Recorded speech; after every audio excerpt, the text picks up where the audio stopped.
Good morning, students. This is Radhakrishna Gopdesi.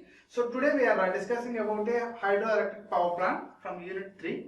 So in the last class we are discussing about a hydroelectric power plant. So what are the working components of a hydroelectric power plant? So the main essential components of hydroelectric power plant: introduction part, advantages and disadvantages of a hydroelectric power plant. Okay. So the best disadvantage of a hydroelectric power advantage of a hydroelectric power plant is it's a eco-friendly system. Okay. And coming to this session, we would like to discuss about the working phenomenon. What are the different measurements we required for the take a hydroelectric power plant generation process. So the main important thing for a hydroelectric power plant generation is flow measurement. So we need to measure the flow of a water. So here the flow is categorized into mainly two types. What is the rainfall and its measurement? So what about the rainfall and how much rainfall is taking place at a particular place?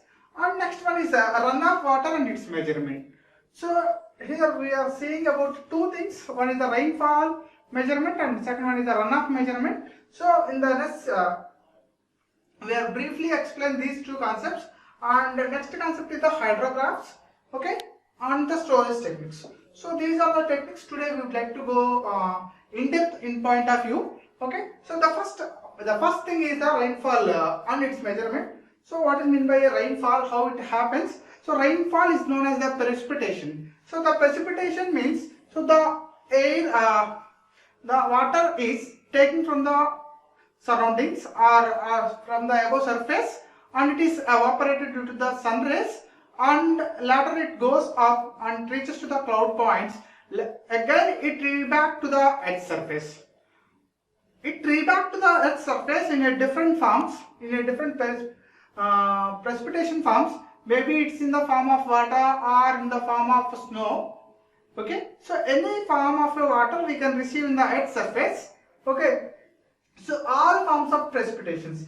Okay, maybe it's a snow form or solid form or liquid form, we can consider as the rainfall. So how we can measure that rainfall? So generally if you see the rainfall in a daily life, so if you are seen in a news channel itself, so the rainfall is 10 centimeters, 10.1 centimeter, 4.5 centimeter. So that means the rainfall is measured in terms of centimeters. Okay. So what is the calculation for that? So how we are taking the rainfall in a particular place? So if you want to measure the rainfall in a particular place, so we need to see the depth of water received in the form of precipitation. Okay, for example, the water rises at a particular instrument of 10 centimeter, that is known as the 10 centimeter of a rainfall. So generally throughout the year we can see the good rainfall season means it's around 1140 centimeters. Okay, so when the rainfall takes place and the value is 1140 centimeters. Okay, so generally if you are seeing that the rainfall is 1140 centimeters per year, so that year we can consider as a good rainy season. Okay, and here the rainfall is mainly measured by using of a rain gauges. Okay, so the rainfall is measured by using of a rain gauges. So that is the instrument name. So generally we can utilize two different instruments for measuring purposes. Okay, so for example, what are the different types of a rain gauges? So mainly we have two types of a rain gauges. Okay, what are the two types of a rain gauges here? So one is the non-recording type of a rain gauge and second one is the recording type of a rain gauge. Okay, so what is meant by a non-recording type of a rain gauge? So in this non-recording type of a rain gauge, it continuously absorbs the water content and we can measure value directly. Okay, so continuous monitoring. Rain gauge is classified into two categories. One is the non-recording type. It most common type of rain gauge used for the meteorological department. It consists of a cylindrical vessel. That vessel contains a 125 mm in a diameter at a starting point or funnel point, and width of it 210 mm diameter. So that is the base. So where we can fix it? What is the use of a this method. So generally we can fix on a surface. The surface always far away from the building constructions, because if the high buildings are there, at that point the drainage water also receives at a particular location. So that's why always we need to see a flat and without any buildings. It doesn't have any buildings or any height positions. So we are taking the rainfall at a particular place which is flat in shape and far away from the domestic or industrial areas and also buildings. Okay, so at that place we can measure the rainfall by using of a non-recording method. So in this image, if you see that image, okay, so how the construction of a non-recording type of a rain gauge, non-recording rain gauge. So the non-recording rain gauge consists of a funnel in the top position. Okay, so and always the rain gauge is always above the surface about 30 centimeters. At least you need to maintain, for example, this is the surface from this point. So the height of a rain gauge is at least 30 centimeters. And bottom part of a base. So the rain gauge have a most important content is the bottom part or base part. So that base part we can fix at a underground level or concrete structure. Okay. So see here, in this image, if you see that what are the components of a rain gauge. So this is a non-recording type. So the components are, the first thing is the funnel and receiver and the base. So three important components in a non-recording rainfall gauge. Non-recording rainfall gauge. So here the funnel with a diameter of 125 mm. So it takes the water from the surrounding. Okay. After that, what happened? So that water is passes through funnel and it is received at a receiver. And this funnel and the receivers are covered with a metallic body. So this is a metallic body. So in this metallic body, the content of a funnel and the receiver are covered. It protects them from environmental effects. Okay. After that water is reaches to the base point. So here the base is below the surface. So above the base we are placing above the surface, and the base is fixed in the below the surface, and the maximum base diameter is the 210 mm. 210 mm diameter. So if you consider a vertical cylinder, okay, so that vertical cylinder contains a funnel. So from funnel we are collecting the water. So based on the collecting water, we can calculate the amount of rainfall at a particular positions. Okay, so based on the water. So this is the construction of a non-recording rainflow water gauge. So here we don't recording any water flow here. Just we are collecting the water flow and we are saying that this is the number of rainfall at a particular place. Okay. So why these rainfall recordings are important? Why the measurement system is important? So in the engineering point of view, everything we would like to speak in terms of number only. Without number there is no engineering. So in the engineering part, if you want to say anything in terms of number only, because if you say that lecture is good, how much good?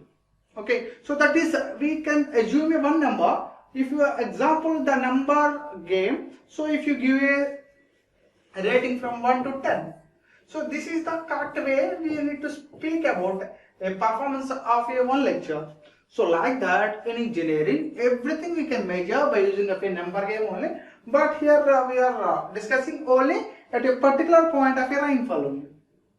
Why it is required? So it is required because if you want to construct a one power plant in a particular area, hydroelectric power plant, so the hydroelectric power plant is purely depends upon the fall of water only, flow of water only. If the rainfall is, there is no rainfall, how we can expect the flow of water? So there is no rainfall, so there is no water flow rate.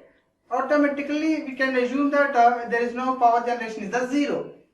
But we need the power generation. So for that purpose, in any area, if you see that if you want to construct a hydroelectric power plant, they will consider at least from the past 25 years of a rainfall data. So based on the past 35 years data, minimum 35 years data, they are able to construct or able to design a dam at a particular location only. Okay, so this is about a non-recording type of a rain gauge. Okay, and the second type of a rain gauge is the recording type of a rain gauge. So this is the recording type of a rain gauge. So why we are using this recording type of rain gauge? So an instrument that automatically records the utmost precipitation collected as a function of time. So here we are considering the time, within the particular time how much amount of water is collected, how much amount of rain is taking place. So this is totally depends upon the time parameters. Okay, so what are the components of a recording type of a rain gauge? So in a recording type of a rain gauge also similarly we can follow one rain gauge. So that rain gauge also contain a funnel. From that funnel we are collecting the water, but in that we have a one floating device. So when the water is entered in the device, automatically the floating device is moving upwards. So that is a floating nature. So see in this diagram, schematically here we can show the recording type of a rain gauge. So here the vertical box is there, rectangular box is there. In this rectangular box we have a one element, that is the funnel. So what is the use of funnel? The funnel is collecting the water from the surroundings. Okay. After that what happened? So the water is entered in the rectangular box. So on that rectangular box contains a float element. So this float element is rises when the water is entered in the body. Okay. So this is the body here, and when the water is entered here, automatically the float is moving up. How we can calculate the waterfall here? Okay, so here for that purpose the float is connected by a pin with a float rod. So the float, this is the float, and this is connected with a floating rod. So that floating rod is moving up and downwards at the same time. So here we have a one rotating drum is there. So the rotating drum is rotated by using of a electrical motor. So the rotating drum is rotating throughout the year by a electrical motor. So what happened? So the rotation takes place for one rotation. For one rotation it takes 24 hours of time. So the time taken is 24 hours. And next thing is, so in this we have a one graph paper. So the graph paper is fixed like that. Okay. So when the float is moving upwards, automatically floating rod is moving. So the floating drum or floating rod contains a marker. So that marker marks on a graph. So this is the floating marker. So this floating marker, what happened with the floating marker? So it marks a particular point in a graph paper. Okay, so it gives a mass curves. So the floating graphs or graph paper is using to draw the mass curves. So mass curve is run by using of a floating rod is connected to a floating marker. Okay. So when the water is rises, automatically the marker point marks at a particular point. So based on that points, we can resume or we can calculate the water collected at a or rainfall collecting at a particular location. So these are the recording things. So everything is recorded by a graph paper. That graph paper is generally known as a cumulative graph paper. Cumulative graphs. What happened after the particular after reaching a certain point? For example, this is the final AA points are there. So when the floater is reaches to a particular point AA, automatically the water we need to drain them. So for that process, we have one more component is there, siphon arrangement. So this siphon is automatically removes the water when the float is reaches to a point AA. When the floating is reaches to point AA, automatically it moving point to the the water is drainage from a particular location. So here we are using the graph paper for note down the reading of a rainfall at a particular location. So this entire construction is known as recording type of a rain gauge. So totally rainfall is measured by using of a rain gauge. So here we have a two rain gauges. One is the non-recording type of a rain gauge and second one is the recording type of a rain gauge. Okay. And next thing is measurement of a runoff water. So what is meant by a runoff water? So rainfall flows through the catchment area on the surface of the earth. So after the rainfall is taken place, what happened? Some amount of water is evaporated due to the sun heat and some amount of water is taken for the vegetation purpose, plants and all. Some water is we are taking for a ground storage purpose. Okay. So some of the water is evaporated, some of the water is using for a vegetation purpose, some of the water is storing in a storage pits. Okay. After that, we have some amount of water. So that some amount of water, what it did? So that some amount of water, remaining water is flows on the earth surface. So that flowing phenomena, generally we know the catchment area. What is meant by catchment area? So the catchment area is the whole area behind the dam which is trying to flow of water through to the dam. Okay. So the flow of water training, it gives us some training to flow out a particular positions. So like that, the water is flowing through the catchment area on the surface. So that type of water is known as runoff water. How we will calculate the runoff water? So the runoff water is generally calculated by using a formula of runoff water equal to rainfall minus losses. So what are the losses we have discussed here? So R is the rainfall, runoff water, P is the rainfall, L is the losses. So what are the losses here? So losses are evaporated water. So some amount of water is evaporated and some amount of water is using to the vegetation purpose.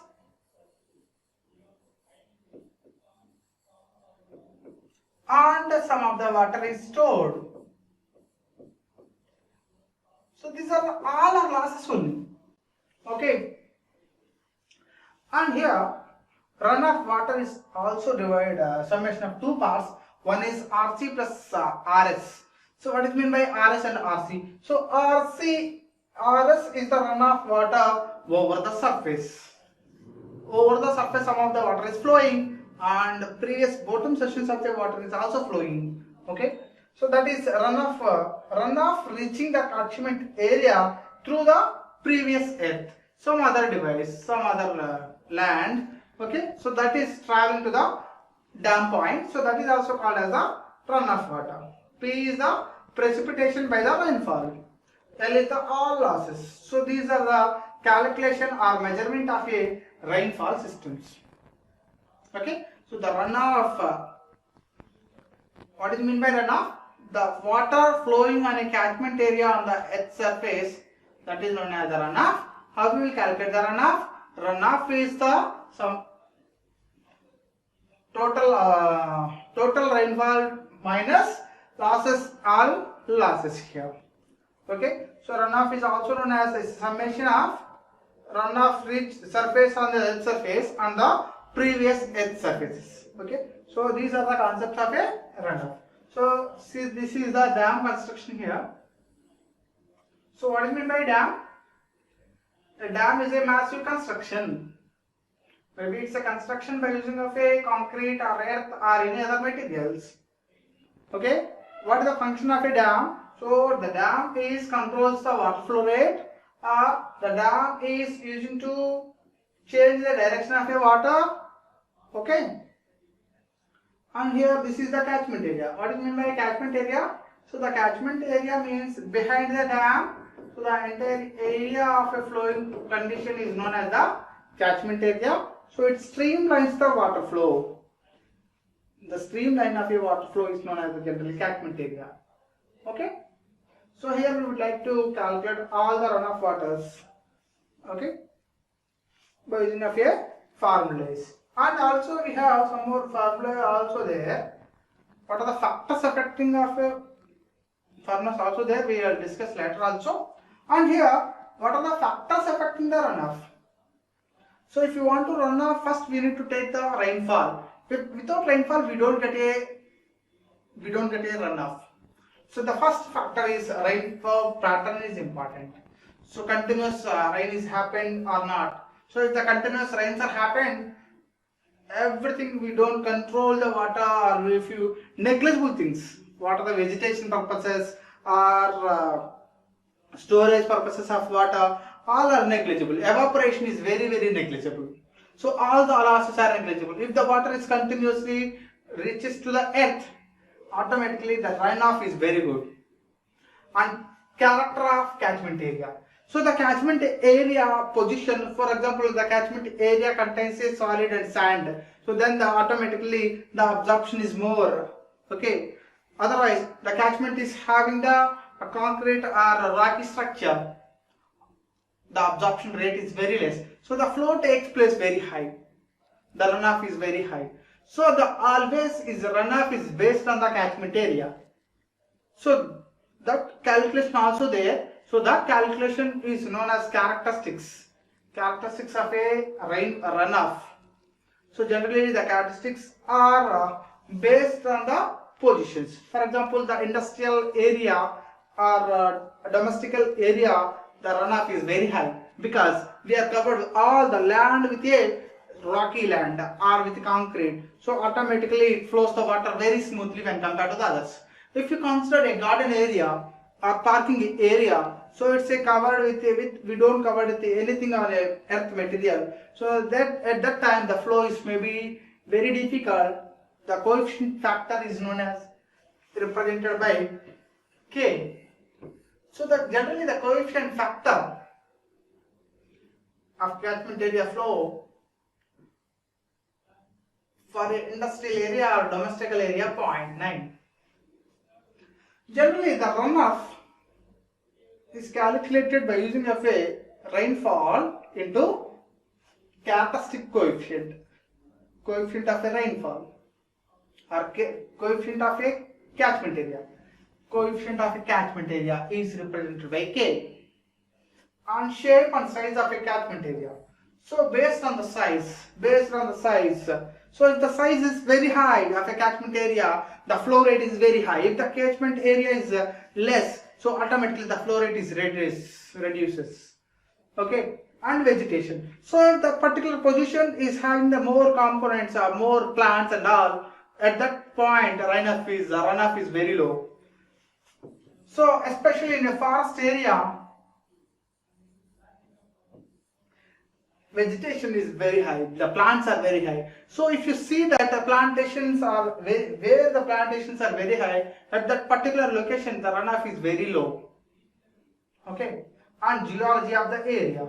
So based on the land structure or earth structure also, it is depends upon the runoff conditions.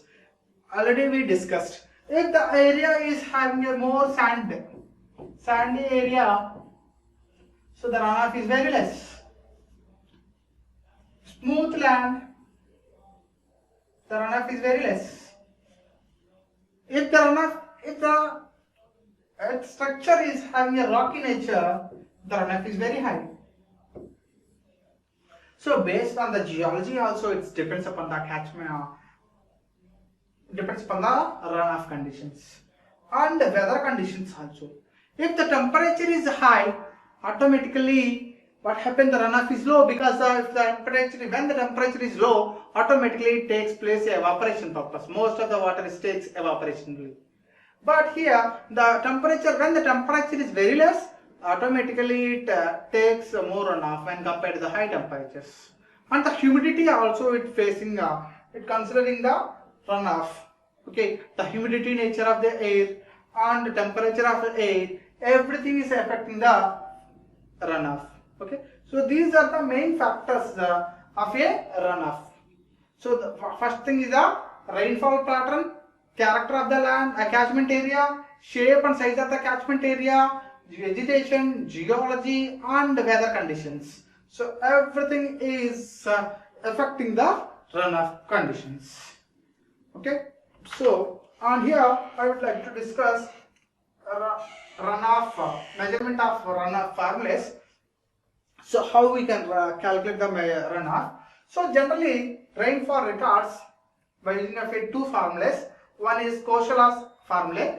The Koshala's formula is represented for R is the P and P is the rainfall minus 4.811 T. So T is the temperature here. So based on the temperature also it affects the runoff. Previously we discussed. So here R equal to P minus 4.811 T. And also one more scientist is there. He also proposed some technique to calculate the runoff. That is the English. So English formula, as per English formula, R is equal to 0.85 P minus 304.8 Ghat areas. So what do you mean by R? So R is the runoff in mm, P is the rainfall in mm, and T is the mean temperature in degrees centigrade. So these are the some formulas we are using. And generally runoff is calculated by using of a R or T into coefficient of a catchment area. So coefficient of catchment area is the K. So already we discussed coefficient of K for the industrial area is 0.9, vegetation land is about 0.5, rocky area it contains stones, that area maybe the value is 0.85. So original rainfall into coefficient. Okay. So these are the calculations for a runoff. And the next concept is the hydrograph. So what do you mean by hydrograph? It shows the relation between the discharge of a water with time, discharge and time. So the relation between the discharge and time here. So discharge we are taking here on a x-axis, y-axis, and we are considering the time on a x-axis. So based on the discharge value, we can draw a graph like this. Okay. So rising limb. So the first part of a condition are known as the rising limb condition, and the highest part where we are reaching the hydrograph in a highest rate.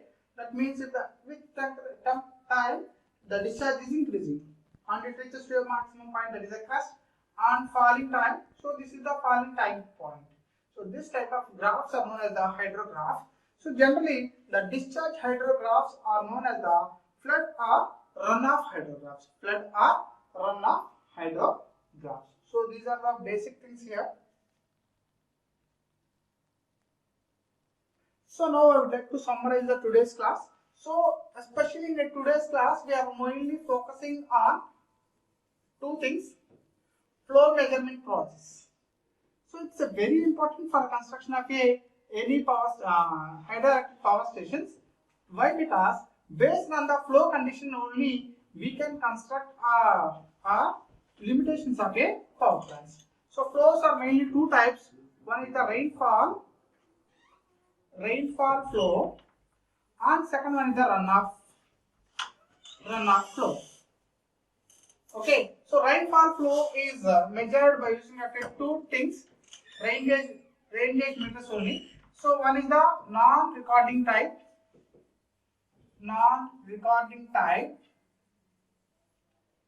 and second one is the recording rain gauge. So two rain gauges we are using, non-recording and recording rain gauge. So runoff water we can measure by using of a different formulas. Kochela's formula and Iglesias formula. So we are using this formula for calculating the runoff water. And the hydrographs. So hydrographs are drawn between the discharge and time. So here we can consider the time on the x-axis and discharge. So time in seconds, and the discharge here we are taking a meter cube per seconds. Okay, and the graph is like this. So where the discharge is very high, so that part is known as the crest part. and rising. The before part is known as the rising part, and after the part is known as the falling part. So this is about a three things: flow measurements and hydrographs. Okay. Thank you.